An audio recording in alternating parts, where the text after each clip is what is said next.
今天的单元我跟尼克结合了在日常生活中所有一些非常普通的常用字。那这些常用字呢，虽然非常的普通，但是常常被混淆。So let's have a listen.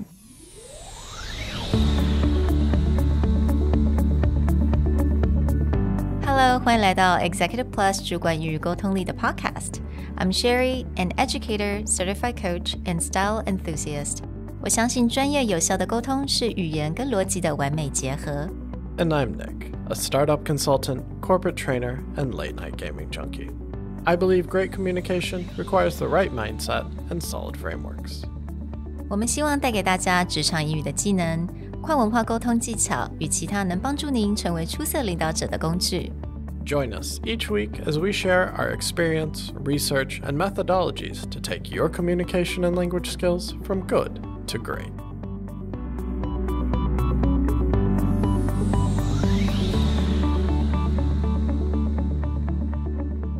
Hey everybody, welcome back to the Executive Plus podcast. In keeping with the theme of understanding the context of certain words, we wanted to go over a few terms that get thrown around pretty often.And actually, we've had a debate among ourselves about the proper usage of these or what is the context where they are appropriate. So today, we're going to bring you that slight debate live and discuss these terms that people talk about, but sometimes out of context, they're a little bit weird. It's not as black and white as people may look at it.To make it very clear, the context we're talking about, and we realize that the context is based on the difference between age, gender, and familiarity, right? So 年龄的不同，可能性别的不一样，或者是对这个人的了解程度不一样，有的时候这些字可能容易被混淆。I mean, we talked about this word a few episodes ago. It's the word excited.So excited 在我们英文的时候用法可能跟我们中文的解释就会有一些些这么的出入。Are you excited about your new job? Now, we ask this question a lot to any of our friends, but if they're from Taiwan, sometimes they look at us with a very perplexed, confused expression on their face.And if you remember that episode we talked about, it's because excited in English for daily common use doesn't mean like jumping up and down for joy. It's more along the lines of you have some kind of interest or some kind of positive thinking. So excited is one of these words that kicks off what we wanted to get into and give you an understanding of where does context, gender, and familiarity run into this. So the first word is actually the word that sparked the debate between us, which seems incredibly simple, but the word date, like to go on a date. That's right. And Nick and I kind of had a debate about this because I think a lot of times, especially in my teaching days, right? 我都会问我的学生们 What did you do on the weekends? What did you do this past week? 那就很多人就会跟我们分享说 I had a date with my girlfriend. I had a date with my boyfriend. I had a date with my friend. 所以这个 date 这个字到底是什么意思呢？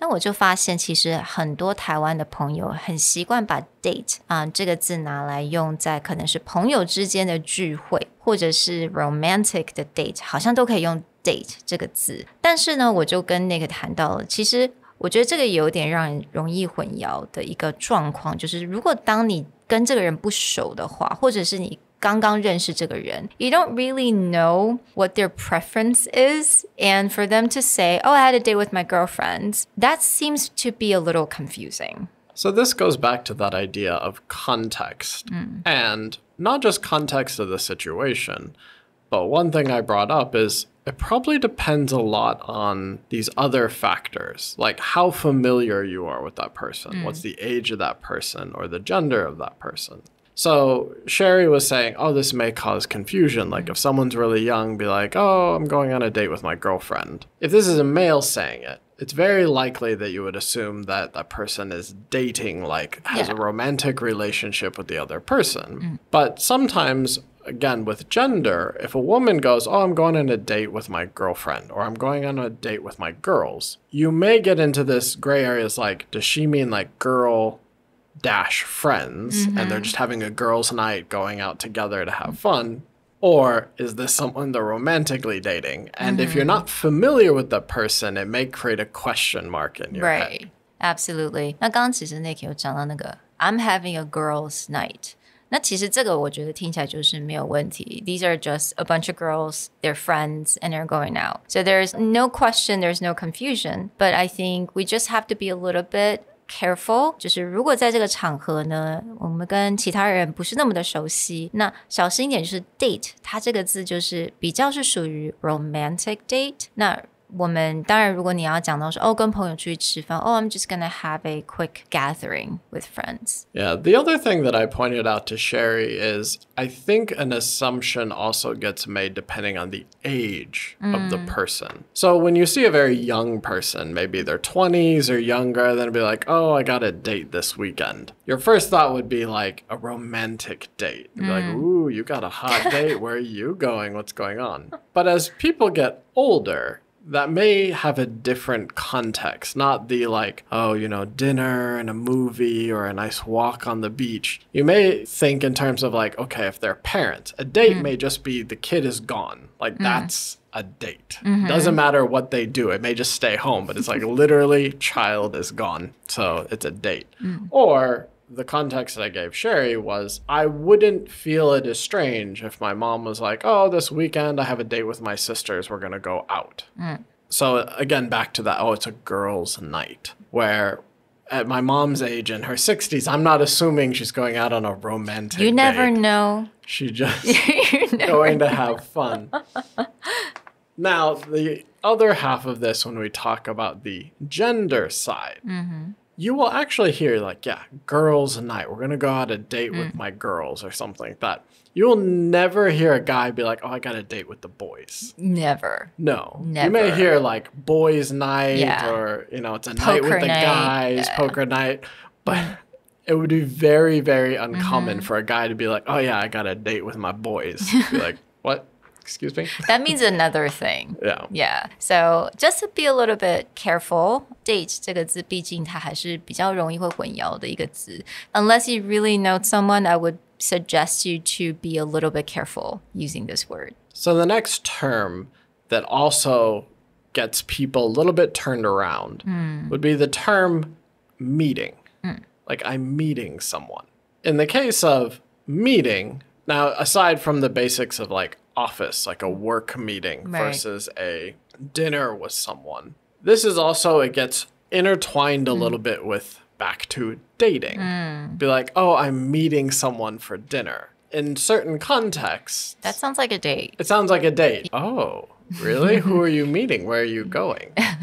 So if you wanted to describe 你真的只是跟朋友出去吃饭好了，有其他一些 options. So for example, you can say, I'm just going to grab a dinner with a friend, or I'm going to have a quick chat with a friend in a cafe, or just dinner or lunch with a friend of mine. So I think that basically means that you're having a very platonic relationship with a friend and just having a meal together. It would just be one of those cases where being more specific helps. A lot of times when we use like date or meeting, it comes across very vague, but then people will take it as like, ooh, you're being vague on purpose. There must be something really interesting behind that. So actually, the more specific you are, the less people will think, I'm just meeting friends for dinner, or I'm going to go out and grab a bite to eat with some of my college friends. Almost right there, people will just be like, okay, that's reasonable. Absolutely. Like grab a bite to eat, grab a drink. 完全没有任何 dating 的 or romantic feelings at all. Now, the next one, this is kind of funny. And 我觉得这个有点 gender, perhaps age, obviously. Age and gender, people perceive it differently. It's the word itself, old, okay? O-L-D, old. 如果你可能要形容从小到大的朋友啊，我们有的时候以前会讲 old friends, right? I have a really old friend. 但我老实说啊，我觉得身为女人，还有过了某个年纪的，我们都会对 old 有一点点的 sensitive, I think. So I actually prefer calling my old friend like childhood friend. 就好像比较贴切的感觉。For me, the context comes back to age specifically. When someone says, I have an old friend, and they're in their 20s, I may actually immediately think childhood friend, because perhaps you have not been around long enough to have an old friend. Whereas when my grandfather says an old friend, that's a huge range. Like my grandfather has friends from when he was in senior high school that are still alive versus people he met when he was 50s and now he's nearly 90. So in the range of old, that's a huge gap. So in his case, he'll be a lot more specific. Be like, oh, I'm going to meet someone I knew back in high school, or, oh, I'm going to meet someone that your grandmother and I used to like run around with when we were young. So that specificity, old, becomes this very big range. But I think in Sherry's case, when she's talking about like, oh, this is an old friend, maybe if you're all like the same age, the other person will not think so much about it. Like, oh, we've been friends for a long time. But if you'd be like, oh, that's a really old friend, you may get into the situation and be like, older than me. Yeah, exactly. So, I mean, I would say again, like, 具体一点总是比较安全的啦 like childhood friend or friend since college or friend from college. Again, that's a little different, right? Friend since college means that you start to become friends when you are both in the college years. But friend from college means that you actually met in college. So again, you can interchange whatever word that you choose, friend since or friend from. I think that will at least take away a lot of misunderstanding. I think the funny is actually the reverse of this, young. So sometimes people say it's like, oh, when I was younger, or back when I was young. And if they're like us, maybe more middle-aged, you just may assume like college age or 20s, right? But then I think it's also funny, like it's just that feeling again, is sometimes children will be like, oh, when I was young, be like, you're 7, when was young? How do you even remember that? Exactly, yeah. So again, you know, I think, especially in a workplace, because we don't really know people's age, and obviously it's not really polite to ask their age, so just be a little bit careful with the phrase old, young.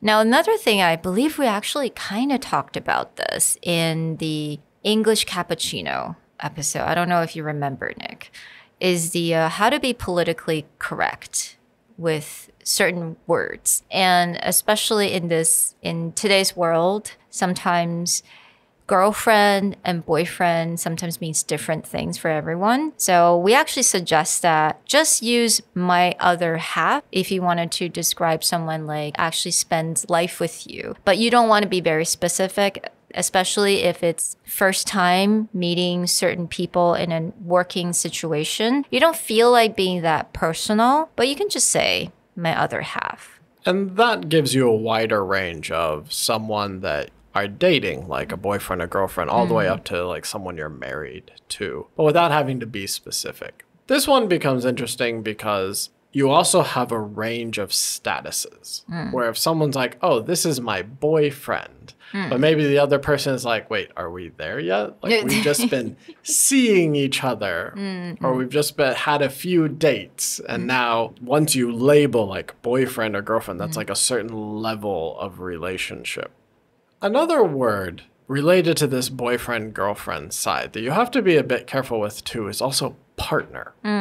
In your case of like your business partner. If you just go around being like, oh, this is my partner. Oh, yeah. That vague also gets used in certain other types of relationships, whether, for example, some people choose not to get married, but they've still been together for many years, or a lot of times before same-sex marriage was legal, rather than refer to husband or wife, they would just refer to like partner or life partner. So it's one of those things where a lot of people will go around, and even I've been guilty of this, where I'll be like, oh, my partner, blah, blah, blah, blah, and be like, you're married? I'll be like, no, my business partner, Andrew.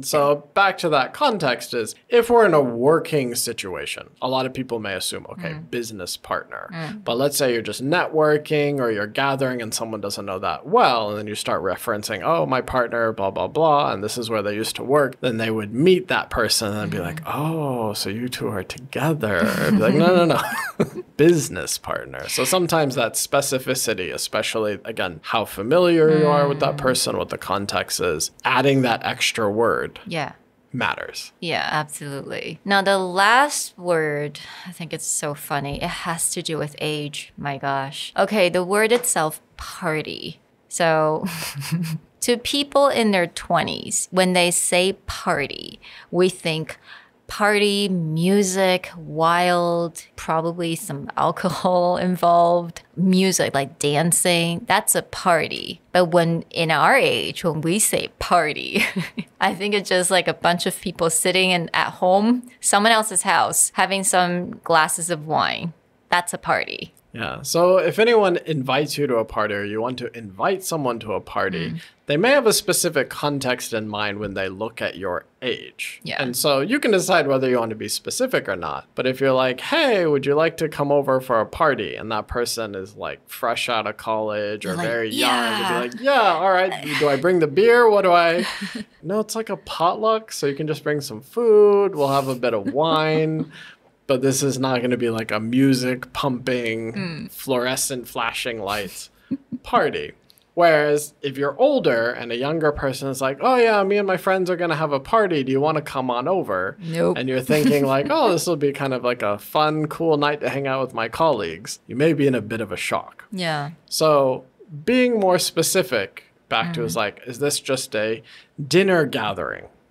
Is this a birthday party? Is this like a house party versus a, just a friendly gathering kind of situation? At least to know when to use party or gathering, just to be a little bit more specific. 我们进入职场了，有的时候我们身边的同事啊或老板可能跟我们年纪真的是不太一样。So people look at the words when they hear certain words, they may think of different context. So just be a little bit more specific. Yeah, we hope that you enjoyed a slightly more lighthearted look at the context and the words that, although seemingly simple, may cause a little bit of confusion if you don't take consideration of age, gender, familiarity in the context of what you're saying. We'll talk to you guys next time. Bye. Bye.